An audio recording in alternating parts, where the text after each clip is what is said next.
Hi everyone, I'm Joanna Penn from the Creative Penn, and this is Joel Friedlander from thebookdesigner.com. So welcome, Joel. Welcome, Joanna. Thank you. Joel is helping me publish my first thriller novel called Pentecost, and we've just done a competition on my blog to vote for the best cover. So we're going to be talking a bit about that today. Okay, Joel, so maybe you can start by telling us a bit about what you do at thebookdesigner.com. Sure, Joanna. I have a company, and it's called Marin Bookworks, and for many years I've been helping self-publishers um, get their books ready to go to press and into the market. I also work for publishers, but these days almost all the work I do is for self-publishers. So people come to me with their project.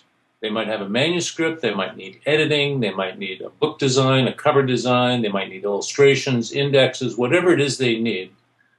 Through my years in the publishing business, I'm able to bring together all the talent we need for that particular book and help the author get set up as a publisher and launch their book into the world.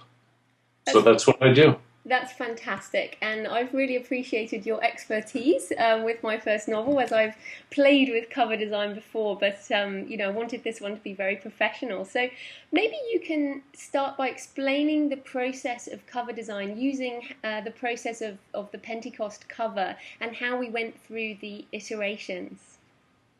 Sure. Well, designing covers for novels is a very specific skill.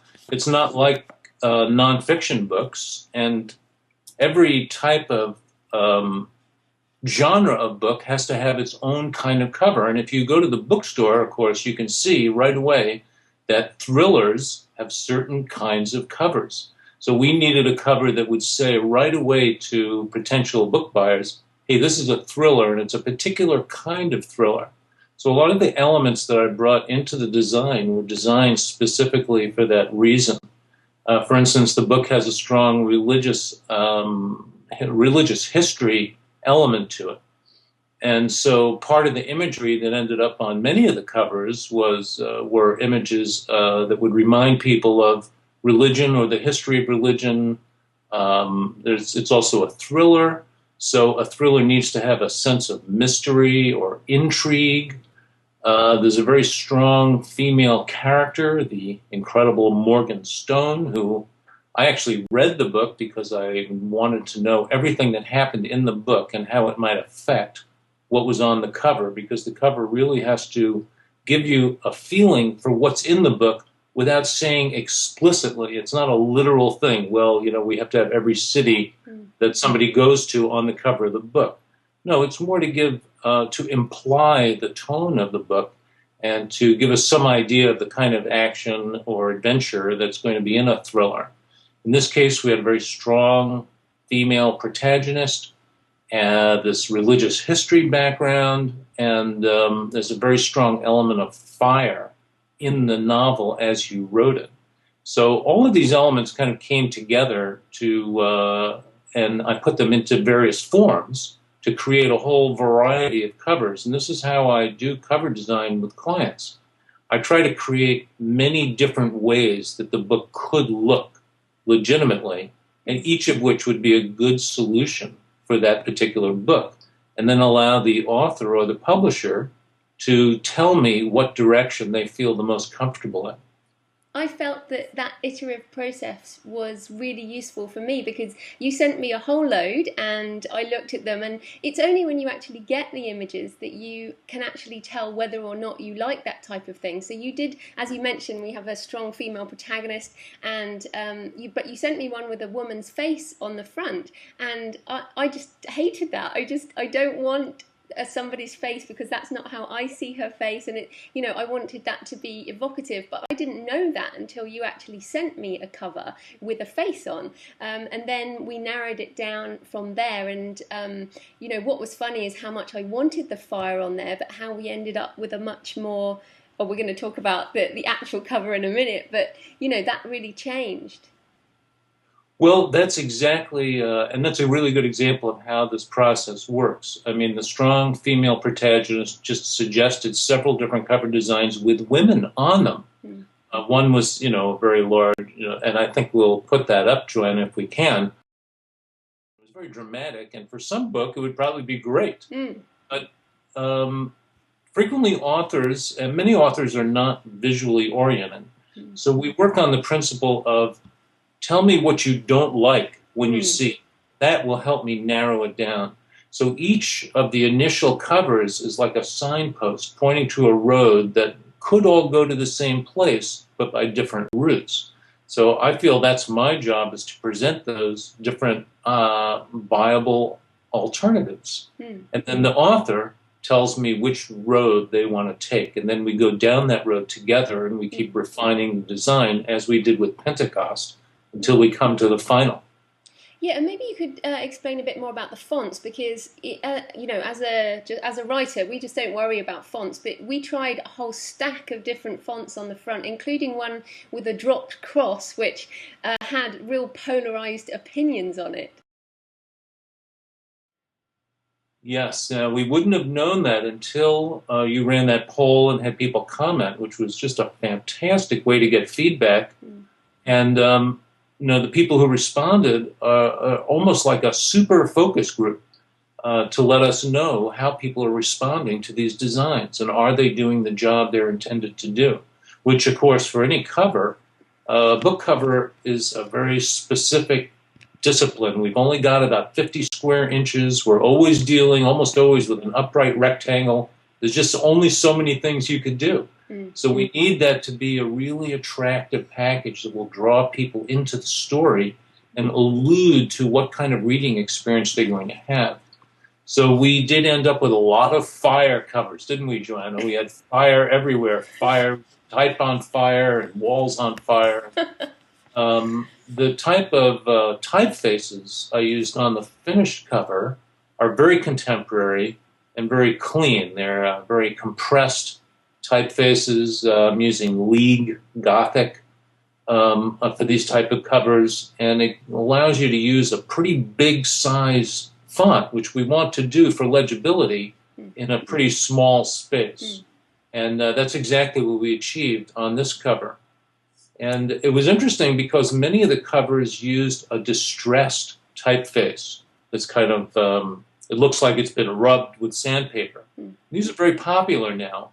And people like them. They're attractive, and they give kind of a rough or rugged look. And it was interesting because many of the covers that we liked used that distressed type. And it was only at the end that I realized that that distressed type was actually throwing off the rest of the cover and putting it out of balance because there was too much going on. When we put in a clean version of the type, the whole cover came together at the end, for me anyway, and it just really snapped. It kind of snapped into focus. No, absolutely, and you know, it was very important to me that it looks good at a thumbnail size when people browse on Amazon. That was kind of my big thing, you know. Okay, so we will announce right now that the winning cover was the number 2, which I'll put up on the screen now. And yes, so number 2 was a clear winner. 36% of people voted for option 2, which is classic because I wanted option 1. So that's pretty funny. We had 527 votes, so that was a really good spread, and 143 comments, including some redesigns, which was absolutely wonderful. So thank you everybody for all your comments. We really appreciate it, and it's made a big difference. We have actually incorporated a slightly different version of option 2. So Joel, do you want to explain how we've made some changes to option 2 based on comments and some aspects about the finished cover that make it a really good one? Yes, it was very interesting because of the final covers that people voted on, 3 of the 4 covers all were had a lot of flames. In other words, almost the whole cover was engulfed in flames. And then the 4th cover, the one that won, only had a single column of fire running down the length of the cover. And this was an interesting effect to put into the book. There is a point in the book when this becomes part of the story, an actual column of fire. And when you read the book, you'll get to that point. It's very exciting, and I'm not going to tell you anything that happens there. But what we tried to do with the finished cover was to integrate the elements using the fire to wrap around the title type, to go behind it and in front of it. So the whole fire kind of connects. You'll see at the bottom Joanna's name. The fire comes up and it wraps around the title Pentecost. And the whole, all of those elements are standing in front of what looks like a church wall. And then we have a dark area at the top and the bottom that helps to focus our attention on the cover, because we tend to go to the light areas with our visually and away from the dark areas. So that focuses on the column of fire and the title.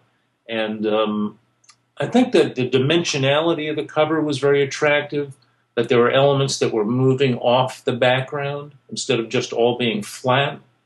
I think the fire as a single element was much more powerful because it allowed the rest of the cover to be more normal, look more normal visually. So it came out as its own element instead of just being an all-over pattern.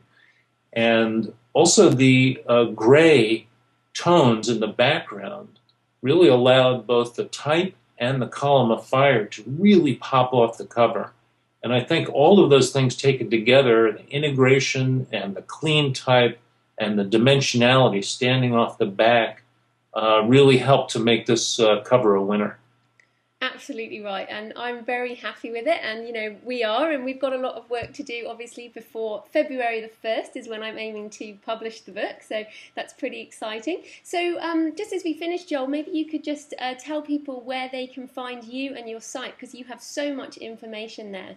I have a blog that I write every day for people who are interested in book design, self-publishing, and all the related things about book publishing and independent publishing.